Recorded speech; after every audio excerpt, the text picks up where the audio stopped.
Et bien, moi KTP les amis, c'est Dark Magic Harp, je suis très heureux de vous retrouver pour une nouvelle vidéo, bilan achat Vinted, ça fait un petit moment que j'en avais pas fait, j'ai acquis pas mal de choses, alors vous allez voir, rien à voir en termes de quantité avec les précédentes vidéos Vinted, mais on va avoir aujourd'hui des objets de grande qualité, je pense que vous l'avez déjà un petit peu deviné via la miniature et via le visuel de la miniature. Vous allez voir que je me suis dégoté pas mal d'éditions collector en termes de cinéma, pas mal de choses vraiment atypiques et des choses que je cherchais depuis très longtemps, donc je vais m'attarder vraiment sur chaque objet, ça me tient vraiment à cœur. J'espère que ça vous plaira et j'espère que vous allez encore une fois découvrir quelques éditions assez sympathiques. Donc trêve de bavardage, top au générique et top à la vachette.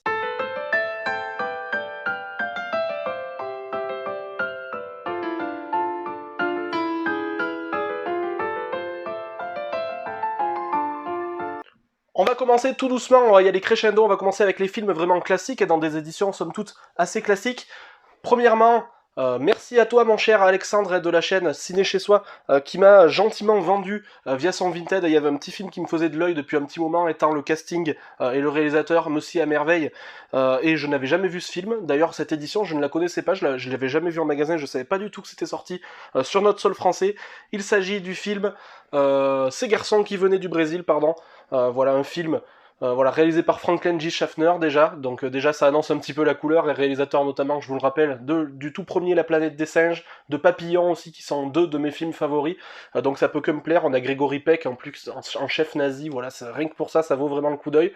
Toujours pas vu à ce jour, donc je me passerai de faire tout commentaire dessus. Dites-moi dans les commentaires d'ailleurs si vous l'avez vu ce film, parce que il était inconnu au bac à taillon pour moi, malgré un casting et un roster principal de grande qualité, un réalisateur très connu, une édition que je connaissais pas, voilà, d'ailleurs d'un éditeur, ah si, c'est Elephant Film qui a fait ça, mais c'est vrai qu'Elephant Film on en voit très peu en magasin, donc voilà, hâte de voir ce que ça donne, et merci à toi mon cher Alexandre de me l'avoir vendu à prix très correct, hein, voilà, j'espère que j'aimerai ce film autant que tu l'as aimé.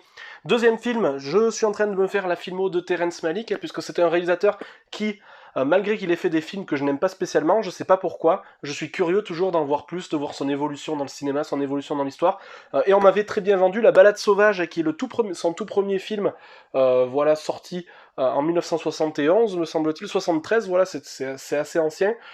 Un de ses premiers films et un des films les plus faciles, entre guillemets, à regarder de Terrence Malick, hein, un film assez tout public, un petit peu plus facile à regarder, avec des thématiques un petit peu plus classiques et des codes de cinéma un petit peu plus classiques que ses autres films. Je l'ai vu depuis, voilà, Martin Sheen, Sissy Spacek, un duo qui fonctionne à merveille.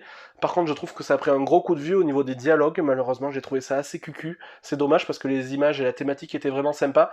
Mais voilà, j'ai passé un bon moment, un meilleur moment que devant certains films. Mon Malick préféré à ce jour reste quand même Les Moissons du Ciel. Les Moissons du Ciel d'ailleurs qui a quand même pas mal de... Pas de thématiques en commune, mais on reconnaît tout de suite voilà, la patte Malick, on voit qu'il a déjà évolué par rapport à celui-ci qui est sorti quelques années plus tard, Les Moissons du Ciel, mais on voit vraiment que c'est du Malick et c'est intéressant de voir sa progression. Dernier film que je vais vous présenter en édition vraiment très classique, alors un film que je n'ai pas vu, d'un réalisateur que je connais très peu finalement, il s'agit de John Schlesinger, film avec Dustin Hoffman et Jon Voight, il s'agit du fameux Macadam Cowboy, voilà, film que je n'ai malheureusement jamais vu et j'en ai beaucoup entendu parler, je l'ai trouvé à moindre frais, donc voilà, je vais m'empresser aussi de le voir, celui-ci un grand classique des années 70, avec un Dustin Hoffman certainement encore une fois des grands jours comme à son habitude dans ces années-là, donc hâte de voir ce que ça donne. Pareil, dites-moi dans la barre des commentaires si vous l'avez vu et si ça vaut le coup ou pas. Je pense pas me tromper en ayant pris ce petit film à moindre frais. On va continuer et même finir avec 6 éditions ultra collector que je cherchais depuis un petit moment. Alors vous savez que je suis un grand fan des éditeurs, voilà, j'aime bien m'intéresser aux éditeurs français de films, que ce soit Atelier d'Images, pardon, Carlotta, ESC, Les Fans de Film, Rimini et j'en passe et des meilleurs. Et je lorgne depuis quelques temps sur les éditions ultra collector dans un format assez spécial de chez Carlotta, qui sont même des fois associés à Atelier d'Images pour ce genre d'ultra collector. Alors, il en existe 18 il me semble à ce jour, et voire peut-être il y a le 19e qui vient de sortir. Et je cherche à faire le full set. Alors je commence vraiment principalement par les films que je ne possède pas en édition classique, hein, voilà, puisqu'il y a certains films qui sont sortis, notamment L'Année du Dragon, Donnie Darko, qu'est-ce qu'on a encore Panic à Needle Park, enfin il y a pas mal de films que je possède déjà en édition physique classique, que je prendrai bien évidemment plus tard, mais ce ne sont pas les priorités, et j'en ai trouvé sur Vinted, voilà, un revendeur qui vendait pas mal de ces éditions-là, donc j'en ai profité, à prix très correct, en état neuf sous blister, donc je me suis vraiment précipité sur ces œuvres-là, puisque je ne possédais à ce jour dans ces versions Ultra Collector que le fameux Crash de David Cronenberg, donc voilà, c'est le seul que j'avais acheté neuf, et j'en ai profité pour prendre quelques éditions, alors je vais vous les présenter, voilà, je vais pas toutes les ouvrir, hein, mais je vais en ouvrir quelques-unes, notamment celle-ci, c'est par celle-ci que j'ai vraiment eu envie de commencer la collection, cette édition Ultra Collector du fameux Little Big Man, et voilà, qu'on ne présente plus, film de 1970, réalisé par le fameux Arthur Penn, et avec encore une fois l'éternel Dustin Hoffman, avec un visuel, je sais pas ce que vous en pensez, mais ce visuel est juste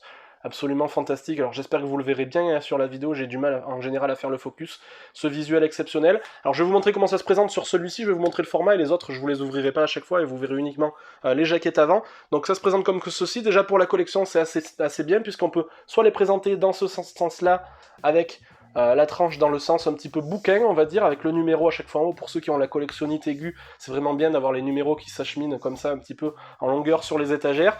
On peut le mettre dans ce sens, on peut aussi le mettre dans un format un petit peu plus petit, on va dire format Blu-ray ou format CD, dans ce sens-là. On retrouve aussi le numéro, le titre, l'éditeur, etc. En fait, on peut le mettre dans le sens qu'on veut, on retrouve toujours le titre, l'éditeur et le numéro, c'est vraiment ça qui est bien. Ça permet d'avoir quelque chose de pas trop monotone. La jaquette avant et l'arrière, voilà, avec... Alors là, j'ai laissé les flyers, moi, à l'arrière collés, où on retrouve un petit peu tout ce qu'il y a dans les éditions, sachant que les premières éditions, jusqu'à l'édition 16 ou 17, ce sont des éditions Blu-ray classiques et Blu-ray DVD, et depuis, ils se sont mis au 4K, donc c'est ça qui est bien aussi, ça peut permettre de redécouvrir certaines œuvres majeures en 4K. Après, comment ça fonctionne? Un fourreau classique, voilà, le fourreau qui est assez costaud, finalement, et on retrouve à chaque fois un ouvrage de grande qualité, épais, qualitatif en termes de matériaux utilisés, et on a vraiment quelque chose. Alors c'est pas le script du film, c'est pas des choses bateaux entre guillemets, ce sont des ouvrages qui en apprennent vraiment beaucoup plus sur le film, que ce soit en termes de photographie, en termes de contenu, en termes d'histoire, il y a vraiment de tout là-dedans, et ce sont vraiment voilà, des livres 100% traduits en français, avec du contenu, vraiment un contenu très exhaustif et très profond, voilà, on en apprend vraiment beaucoup sur le film, ça permet vraiment de rentrer dans les moindres détails et d'entrer dans les entrailles finalement du film, donc c'est vraiment très bon. Voilà, et on a après, voilà, bien sûr, comme d'habitude, dans des fourreaux assez classiques, les suppléments avec des bonus vraiment très généreux aussi dans chacune de ces éditions. Donc voilà, des éditions pour tout fan de ceux qui aiment vraiment creuser, qui aiment redécouvrir vraiment des films, qui aiment creuser dans les œuvres, voilà, qui aiment ne pas rester juste sur l'œuvre en elle-même.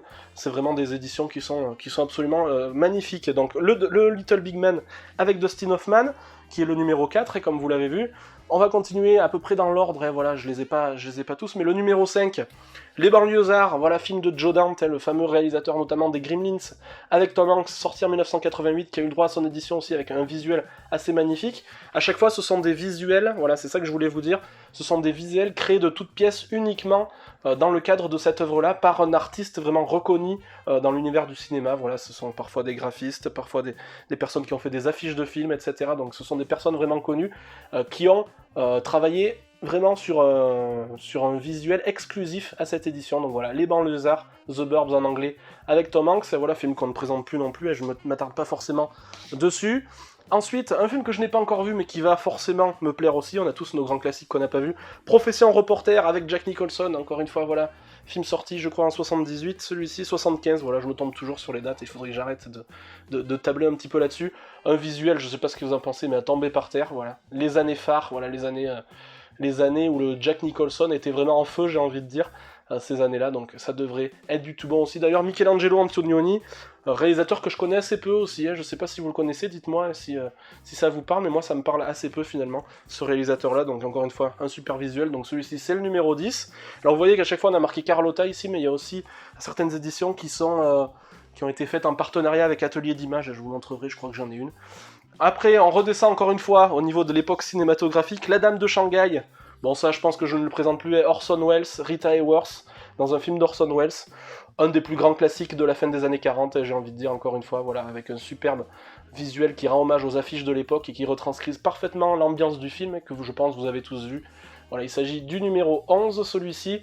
Donc voilà, vous voyez, c'est assez varié au niveau des styles graphiques, ça reprend vraiment les jeux de couleurs du film, l'ambiance du film, et l'époque aussi, voilà, on change de style graphique en fonction de l'époque, et ça c'est assez cool. Ensuite, bon, encore une fois, un immense classique, alors là le casting, Faye Dunaway, William Holden, Peter Finch, Robert Duvall, réalisé par un de mes réalisateurs préférés, encore une fois, Sidney Lumet. Sidney Lumet, il s'agit de Network, même base sur la TV, voilà. Alors, je suis un petit peu moins fan, on va dire, du code couleur utilisé, mais il retranscrit parfaitement le film, donc c'est tout à fait normal qu'ils nous aient utilisé celui-ci. Voilà, encore une fois, un visuel un petit peu plus minimaliste, on va dire, voilà, pour ceux qui n'aiment pas spécialement. Et là, vous voyez qu'il y a un partenariat entre MGM et Carlotta pour faire celui-ci. Et là, c'est le numéro 12, voilà. On s'approche tout doucement de la fin avec le dernier que j'ai acquis dans le même lot. Il s'agit du numéro 18, je crois qu'on est il me semble qu'on est à 19 ou 20 aujourd'hui, voilà, vous me direz dans les commentaires, mais voilà, il me semble que c'est le 19e ou le 20e qui va sortir là prochainement, je sais plus exactement. Et là encore une fois, un grand classique, sorti celui-ci dans les années 50, ouais 57, Gary Cooper, Audrey Hepburn, dans le film de Billy Wilder, Ariane, voilà, encore une fois, un jeu de couleurs, une palette de couleurs et un graphisme qui rappelle amplement ce chef-d'œuvre voilà, de Billy Wilder et qui était aussi à l'origine d'Assurance sur la mort, Boulevard du Crépuscule et de nombreux chefs-d'œuvre des années 40-50.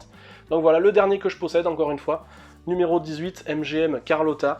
Donc voilà, je pense que je vais essayer de continuer voilà, sur ma lancée. Alors malheureusement, quand on veut faire un full set comme je veux le faire ici, on a toujours des pièces qui sont hors de prix. Je pense à l'année du dragon, Donnie Darko, qui sont actuellement très difficiles à trouver. Police fédérale Los Angeles aussi. Voilà, j'espère les trouver, voilà, je suis pas pressé. J'espère que les prix vont pas s'envoler et qu'on va avoir soit une descente de prix, soit un retour de stock. Je sais qu'il doit y en avoir un dans les jours à venir.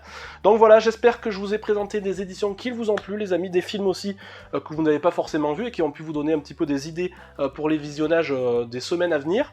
Le petit pouce en l'air, pardon, ou le petit pouce en bas, voilà, c'est comme vous voulez, vous êtes les seuls décideurs de la chaîne comme d'habitude, et ça ne changera pas dans le futur. D'ici la prochaine vidéo, plus que jamais, sortez couverts, portez-vous bien, et puis salut, salut!